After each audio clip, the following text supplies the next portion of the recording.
কার কাছে কই মনের কথা ধারাবাহিক শুরুর থেকেই দর্শকদের ধরে রাখতে গল্পের বিভিন্ন রকম মোড় এনেছে।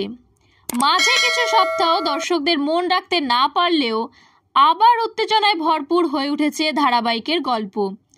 একদিকে যখন পরাগ আর শিমুল কাছে আসছে, তখনই বিরাট ঝড়ের মুখে পড়ল শিমুলের ননদ পুতুল। ধারাবাহিকের গল্প যেন ধীরে ধীরে জমে উঠছে। পুতুলের স্যার তথা এখনকার স্বামী তীর্থর হার্ট অ্যাটাক হয়েছে, তাকে হাসপাতালে ভর্তি করা হয়েছে।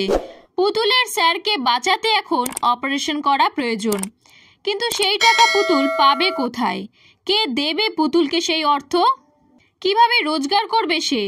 কার কাছে কই মনের কথা ধারাবাহিকের নতুন প্রোমো প্রকাশ্যে এলো।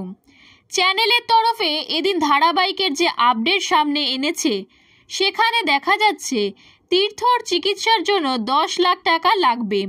সেই নিয়ে চিন্তায় দিশেহারা অবস্থা পরাগ শিমুলের। একই সঙ্গে বরের এই অবস্থার মধ্যে পুতুলকে খুঁজে পাওয়া যাচ্ছে না। এরপরই দেখা যায় পুতুল টাকা রোজগারের জন্য পথে পথে হারমোনিয়াম বাজিয়ে গান গাইছে। এভাবে কি সমস্যার সমাধান হবে?